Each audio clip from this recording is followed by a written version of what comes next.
Le journal de Télémiroir, bonsoir à tous. Ce soir, c'est avec Marlène Laroche. Bonsoir Marlène. Bonsoir Pierre-Paul, bonsoir à Au tous. sommaire, la manifestation étudiante cet après-midi à Nîmes et notamment des étudiants de l'IUFM. Et puis un nouvel accrochage pour le Carré d'Art, comme périodiquement pour l'exposition permanente. Et nous avons deux invités ce soir, Marlène. Nous avons d'abord une championne de France de hip-hop.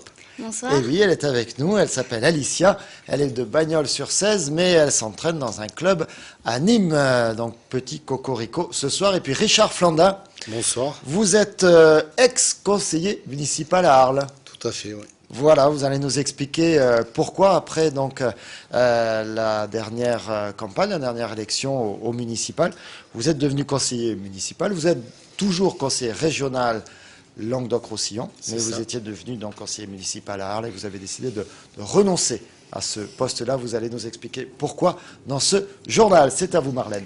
Et on commence avec la manifestation qui s'est déroulée aujourd'hui, une mobilisation moyenne des étudiants de l'université de Nîmes contre la loi Pécresse, donc cet après-midi dans le centre-ville de Nîmes, mais une mobilisation plus forte des étudiants de l'IUFM qui contestent contre certaines modalités de la loi de réforme de l'enseignement supérieur concernant notamment la formation des enseignants. C'est un sujet signé Nicolas Pinchino.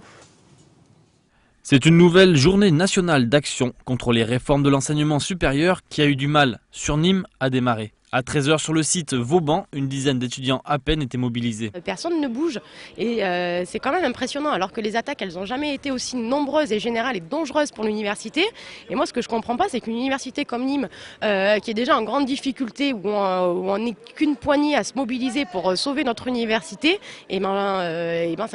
on se pose des questions ou quoi, mais... Départ donc du petit groupe d'étudiants vers la fac des Carmes. Entre-temps, élèves et professeurs de l'IUFM de Nîmes, réunis devant la Maison Carrée entre midi et 2, vont à leur tour prendre la direction des Carmes.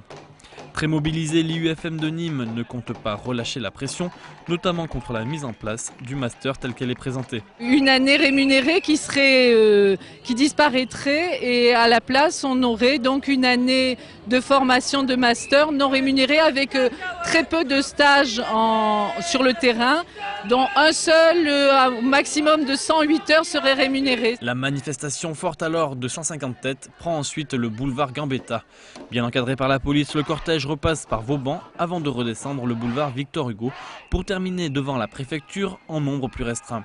Une manifestation quelque peu décevante pour les organisateurs qui refusent de baisser les bras. Pour autant, on n'est pas démotivé. La carte du fatalisme ne marchera pas. On sait pertinemment que l'objectif du gouvernement, c'est casser les outils de la résistance et il compte sur le repli individuel pour faire passer toutes ces réformes. Mais pour autant, nous sommes quand même présents. Tant qu'il y a des étudiants qui réfléchissent, on sera là. Et étudiants et syndicats seront à nouveau dans la rue le jeudi 19 mars pour la prochaine journée d'appel à la grève générale. Comme chaque année, le musée d'art contemporain renouvelle l'accrochage de sa collection, une occasion pour tous d'apprécier la richesse et la diversité du fond du Carré d'Art et de découvrir de nouvelles acquisitions. Une visite guidée avec Olivier Michel. Entre nouvelles acquisitions, fonds de collection ou prêts, ce sont 50% des œuvres de l'exposition permanente de Carré d'Art qui ont été renouvelées. Au total, ce sont 34 œuvres qui sont à redécouvrir ou à découvrir, comme les photos de Walid Rad, dont les pastilles de couleurs marquant les impacts de balles sont venues enrichir le fond du musée.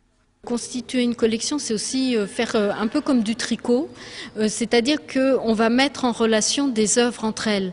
C'est pas seulement une œuvre prise isolément, mais fréquemment, on va essayer d'acquérir une nouvelle œuvre parce que, par exemple, nous avons beaucoup d'artistes allemands, on va vouloir continuer cet axe fort de la collection, ou bien beaucoup d'artistes sont en relation avec le monde contemporain. Donc, si on voit une œuvre qui est particulièrement nouvelle, qui renouvelle cette recherche, on se dit tiens c'est bien, comme par exemple l'œuvre de Walid Rad qui vient d'être acquise, ça serait bien de la faire entrer dans la collection. Donc en fait c'est plutôt un travail de petits pas, on va dire, qui permet petit à petit de constituer un ensemble dans lequel chaque fois qu'on fait un accrochage, on puise en fait, on fait une sélection à partir de ce tricot, on va dire, et on met en avant un certain nombre d'axes.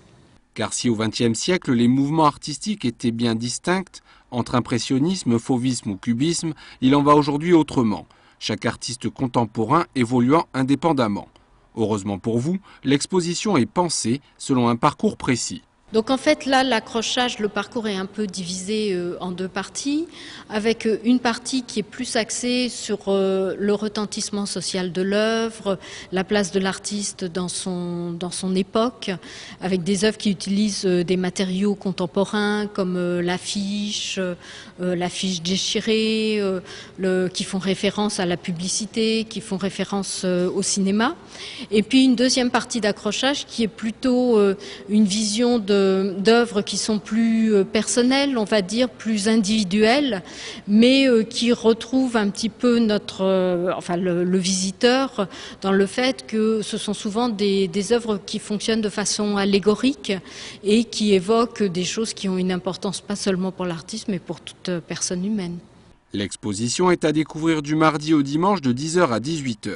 À noter que les 21 et 22 mars prochains, à l'occasion du week-end des musées, vous pourrez découvrir l'exposition de Jean-Luc Moulin en présence de l'artiste et en musique avec Pascal Berthelot au piano et à la danse Laurent Pichot.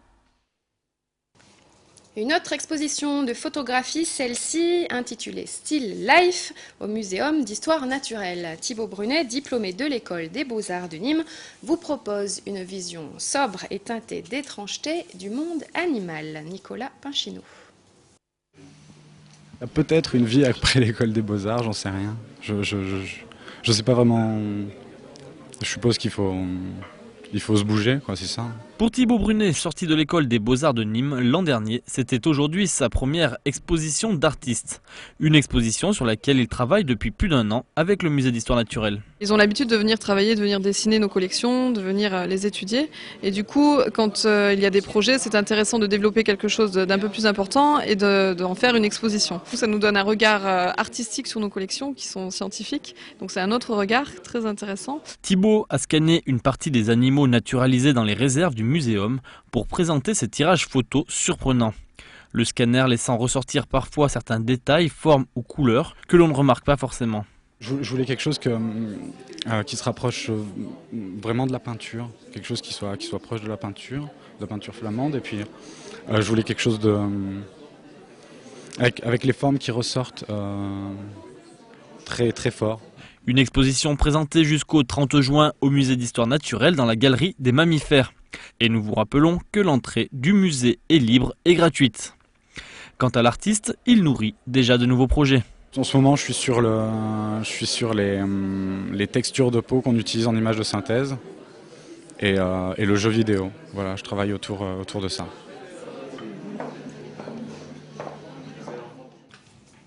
Marlène, vous vous rappelez hier de ce reportage au CHU sur l'association Un maillot pour la vie. Oui, c'est des avec sportifs au grand ces cœur. sportifs de haut niveau, donc venus à la rencontre des enfants malades au CHU Carremo. Eh bien, aujourd'hui, nous étions avec Olivier Michel en reportage pour préparer une émission que nous vous proposerons le 18 mars prochain.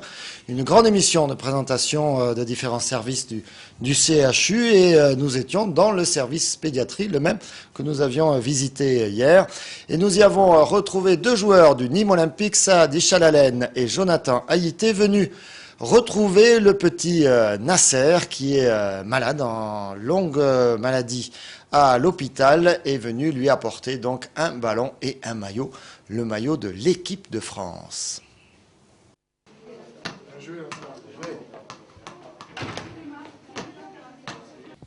Nasser, qu'est-ce que tu as eu comme cadeau? Un maillot et un ballon. Alors qui c'est qui t'a amené ces ballons?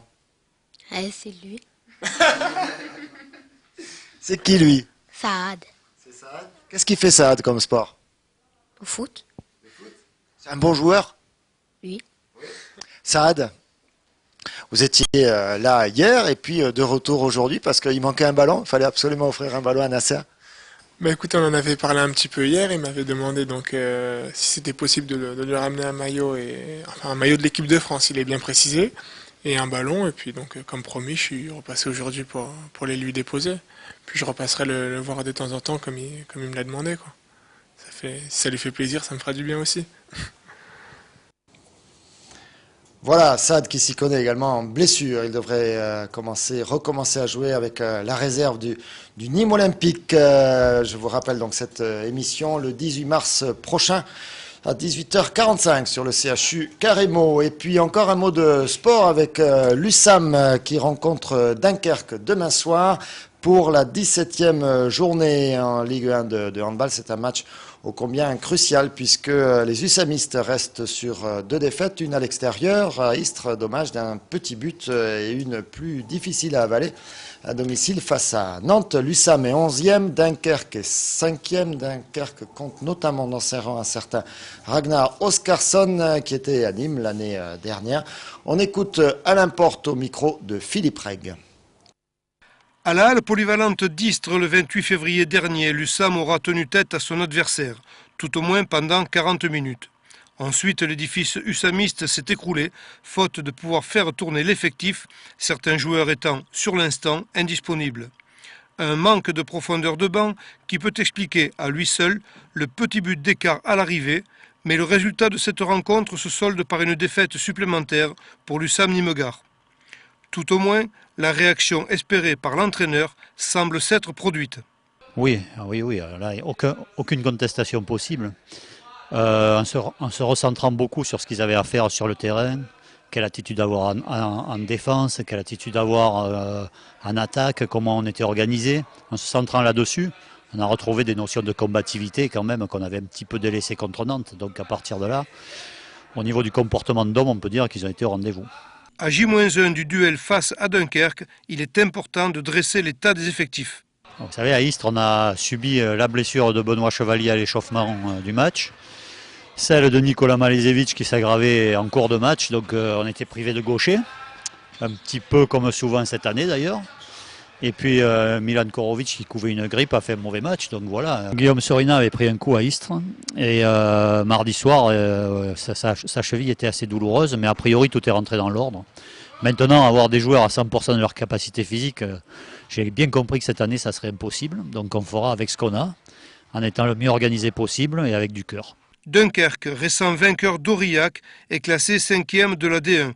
Les Nîmois le savent, l'équipe d'Oskarsson sera difficile à tomber. Non, Dunkerque, c'est le 2e budget du championnat, même si en termes de classement, c'est un peu moins bien. Ils sont capables de faire des gros coups, de faire des grosses performances. Par contre, ils sont aussi capables de temps en temps de passer à travers. Donc, ce qu'on espère, c'est les inciter à manquer leur match, parce que ça ne va pas venir tout seul de leur fait, il faut qu'on les perturbe. Donc, on a beaucoup travaillé sur ce match-là, en se disant qu'on n'a pas le droit de ne pas essayer de bousculer une grosse cylindrée comme eux, parce qu'ils ont des joueurs à tous les postes, même s'ils ont Sébastien Bosquet qui est blessé. Nous, on sera privé de Boubayou, peut-être de Chevalier, de Kabengele. Donc je pense que dans la balance, c'est nous les plus handicapés. Mais on va pas se lamenter, on va mettre le maillot vert et on va foncer. Allez, tous derrière les petits hommes verts d'Alain Porte, comme il les appelle lui-même. Petite information complémentaire de handball, la défaite de Montpellier. Alors, on ne dit pas ça pour se réjouir particulièrement parce qu'on est ici à Nîmes, mais bon, ça fait bizarre. Les Montpelliérains ont perdu chez eux face à Tremblay. C'est la première défaite, je vais y arriver. Oui, c'est tellement surprenant pour les Montpelliérains en handball. Leur première défaite depuis 4 ans dans leur salle en championnat de France. Ils avaient perdu déjà à l'occasion de la Coupe d'Europe, mais en championnat, il y a bien longtemps qu'ils n'avaient plus lâché prise comme ça. Voilà, comme quoi tout est possible. Les USAMistes peuvent se reprendre très largement. Nous avons des invités ce soir, Marlène. Et à côté de vous, il y a Alicia de Maria. Savez-vous quel est le titre remporté par Alicia de Maria? Championne de France de hip-hop. C'est ça. Championne de France, 17 ans, Bagnols-sur-Cèze. Mais votre club est à Nîmes. C'est ça. Tout à fait. Donc oui, ça fait 3 ans exactement que je prends des cours à Nîmes, dans l'école cosmopolite chez Saba Becaille. Que l'on salue, du reste, votre professeur.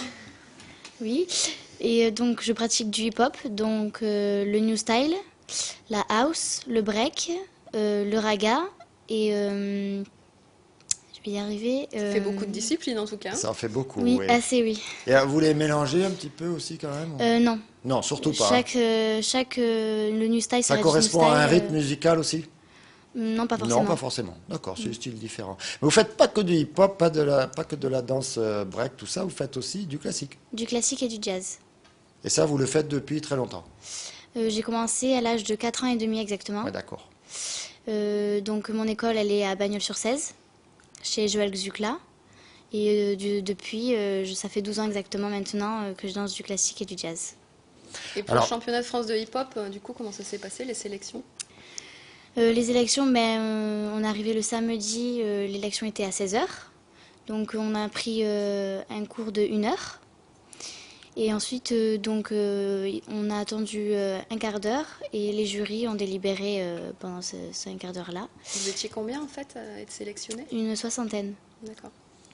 Une soixantaine, dont des danseuses professionnelles. Oui. Et si j'en crois les scores, nous avons relevé tout ça tout à l'heure sur Internet, vous avez des scores supérieurs aux professionnels. Ça, je ne sais pas, je n'ai pas vu. Ah si, on a fait les comptes. Vous avez des notes? On veut voir une démonstration, Pierre-Paul, non? Allez, une petite démonstration peut-être, sans mettre le doigt dans l'œil de votre voisin. Juste une petite vague alors? Allez, une petite vague. Waouh. Ouais, pas mal. Waouh. Marlène, c'est à vous? Non. Non? Je suis pas de taille. Une petite vague là. Non mais moi on me voit pas, alors ça va. On voit Prenez pas trop de risques. Voilà. Entre Sévillane et hip-hop. Je suis pas très fort en danse, c'est pas ma qualité, la souplesse n'est pas vous une grande aider qualité. pour rebondir en politique, allez, ces images, on va les mettre sur Internet après, etc. Non, allez, il va pas oser ce soir. Non, pourquoi vous êtes lancé dans cette aventure du hip-hop? À vrai dire, on voyait les stars à la télé et depuis toute petite, je disais à ma mère, maman, je veux danser comme les gens qui dansent à la télé. Et c'est pour ça qu'elle vous a dit, fais d'abord de la danse classique. Non, donc à 4 ans et demi, en fait, dès que j'entendais de la musique, je dansais. Et donc ma mère m'a dit, écoute Alicia, il faut que tu fasses du sport. Je te laisse pas comme ça, sans rien faire. Donc du coup, au début, je voulais faire de la gym, parce que plus jeune, ma mère faisait de la gymnastique à haut niveau. Donc du coup, de la gym, il n'y en avait pas à côté de où aussi que j'habitais. Donc du coup, il n'y avait que de la danse classique. Donc du coup, ma mère m'a amenée à la danse classique. Au fur et à mesure, justement, j'adorais ça. Donc du coup, j'ai continué. Donc, vous avez pris goût à la danse classique. Voilà. Et en plus, en parallèle, vous êtes lancé dans cette aventure du hip-hop. Voilà, tout à fait. Alors, championne de France, mais c'est une étape, parce qu'il y a aussi des championnats du monde, il y a des championnats de France par équipe. Oui, c'est ça. Donc en fait, j'ai fait en tant que FISAF championnat de France. Les 12 qui ont été qualifiés en dernier peuvent partir au championnat du monde en Martinique. Bon voyage en plus. Je peux accompagner. Ah là, il commence à s'intéresser. Je peux accompagner. Vous avez 3 mois pour vous préparer pour le championnat du monde hip-hop en Martinique. Je serai le conseiller en communication. D'accord. Et ensuite, il y a les championnats aussi de groupe, et ça se passe en dessous de l'île. Voilà, en dessous de l'île, dans le nord, chez les Ch'tis. Voilà. Donc plein de championnats en perspective, et puis vous êtes déjà membre d'une troupe qui travaille sur une comédie musicale, Émilie Joly. C'est ça, oui, tout à fait. Donc c'est. J'en sais des choses, n'est-ce pas, Marlène? Et là, bon, vous n'êtes pas tout à fait encore professionnel, mais bon, vous participez. Non, toujours amateur. Toujours un amateur. Et si on veut vous voir danser, donc Émilie Joly, il y a des représentations bientôt? Pour l'instant, les dates sont que en été. Donc il y a une représentation le 2 juillet à côté de Nice. Et à Lac-Saint-Cyr le 2 juin. Saint-Cyr-sur-Mer, donc oui. dans le Var là-bas, ou dans les Alpes-Maritimes aussi. D'accord. Eh bien écoutez, bonne chance à vous. Et puis vous nous refaites une petite vague là? Une toute petite alors. Super, bravo. Merci. Alors, il y a une autre vague, c'était il y a quelques mois, une vague plutôt à gauche. Plutôt rose. Plutôt rose, c'était lors des élections municipales. Et vous meniez, Monsieur Richard Flandin, merci d'être avec nous sur ce plateau, la liste estampillée UMP aux élections d'Arles. Une élection pas facile face à un maire particulièrement bien implanté, bien installé, voire populaire dans sa ville. Et une élection pour laquelle vous avez eu en plus à combattre d'autres listes du même bord que vous. Vous allez nous expliquer pourquoi vous abandonnez aujourd'hui votre siège de conseiller municipal, d'opposition, certes, mais c'est bien un siège de conseiller municipal. Mais avant cela, petit retour en arrière sur cette élection compliquée. Oui, élection compliquée, Malheureusement, parce que déjà 1995, on avait déjà perdu la ville. La ville appartenait à la droite, était gérée par la droite. 2001, on repère la ville. Et mon arrivée sur cette ville je suis arrivé en juin 2004. Compliqué parce qu'il y avait une vision très forte de la droite locale. Donc j'ai commencé à travailler comme tout militant, comme tout candidat sur le terrain. Vous êtes un militant gaulliste, militant RPR, militant UMP. J'ai 43 ans, ça fait en gros 20 ans que je suis militant. J'ai été patron des jeunes RPR dans le Gard, en Languedoc-Roussillon. J'ai été collaborateur et très proche de Philippe Séguin, que je suis toujours proche de ses idées. Collaborateur de Jean-Paul Fournier au cabinet sur le premier mandat 2001. Donc j'ai fait le travail, ce que j'ai appris de militant. Mais malheureusement, j'avais un ex-député maire des Saintes-Maries de la Mer qui avait un certain âge, Roland Chassin pour ne pas le nommer, qui n'a pas vu d'un bon œil un jeune arrivé sur sa circonscription. Est-ce qu'on vous a reproché aussi d'être parachuté, d'être un Languedocien, un Gardois parachuté Languedocien non, mais Gardois oui. Gardois oui, on m'a beaucoup attaqué là-dessus, mais bon, vous savez, la vie politique, la vie publique, on s'habitue aux attaques. Celle-ci, c'était une attaque... C'était pas la pire, celle-là? Non, c'était une attaque simple. Donc, bien sûr, cet ex-député s'est mis en charge, comme beaucoup, nos plus grands ennemis sont dans nos propres partis politiques, bien sûr, à m'attaquer directement. Il m'a pas soutenu aux élections.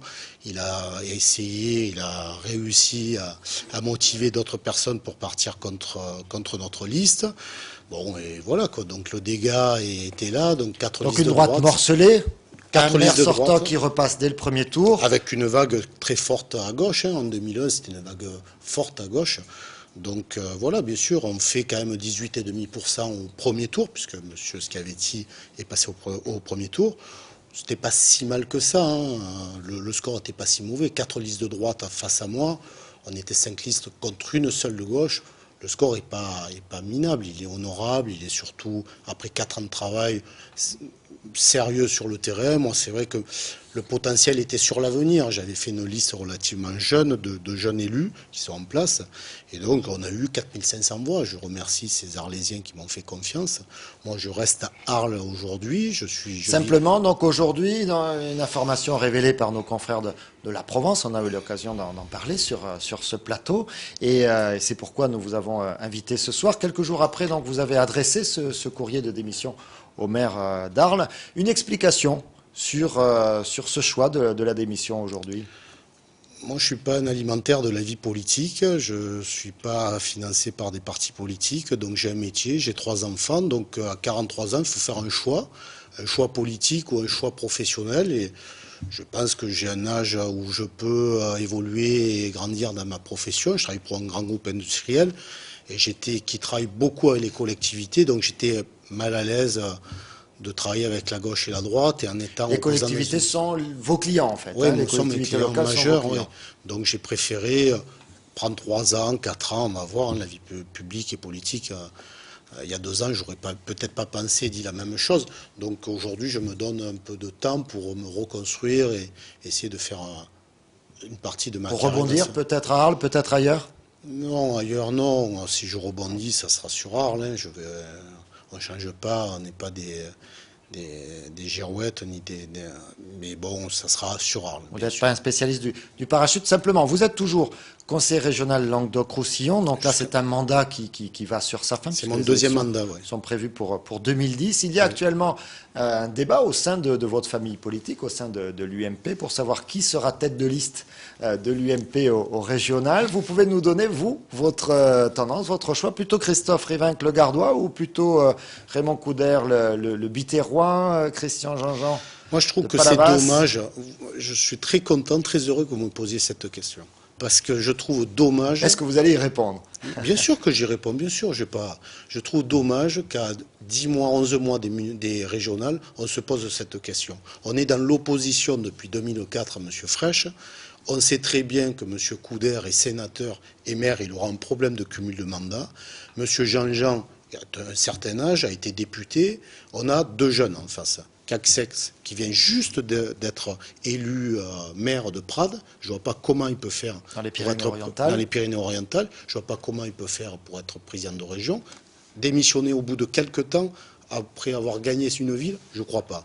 Christophe Rivenc, alors on peut l'attaquer en disant que c'est un apparatchik, qu'il est directeur de cabinet. Moi, je crois qu'il faut construire l'avenir avec une nouvelle génération d'hommes et de femmes. On dit toujours les femmes, mais il y a aussi un problème d'hommes et de jeunes. Il n'y a pas de jeunes en politique. Et dès que les jeunes arrivent, on se fait flinguer. Alors on est jeune, moi j'ai 43 ans, on me dit toujours que je suis jeune. Oui, c'est vrai, mais derrière ça pousse. Et je crois qu'il faut aujourd'hui ne pas sacrifier cette génération qui a 40 ans. Donc j'aurais tendance à dire que je suis plutôt pour Christophe Rivenc. Vous votez Christophe Rivenc. Les débats ont commencé, il y a des primaires, donc on l'a compris, il y avait notamment des primaires. Il y avait notamment un débat hier soir à Nîmes. Voilà. Merci, Monsieur Flandin, d'avoir été avec nous sur ce plateau. Merci encore, Alicia. Et bonne chance pour la suite de la vague. Merci. Je viendrai, moi, j'irai voir. Voilà, il ira voir, surtout si c'est en Martinique. On a compris.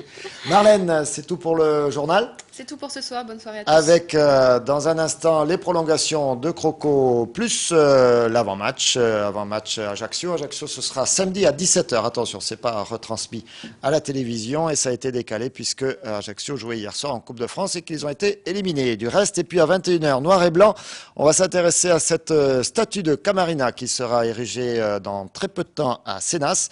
Et puis présentation de l'incontournable Abrivado des plages du Gros-du-Roi. Cette émission, bien sûr, préparée et animée par Patrick Mallet. À bientôt sur Télémiroir. Merci de nous avoir suivis. Bonne soirée.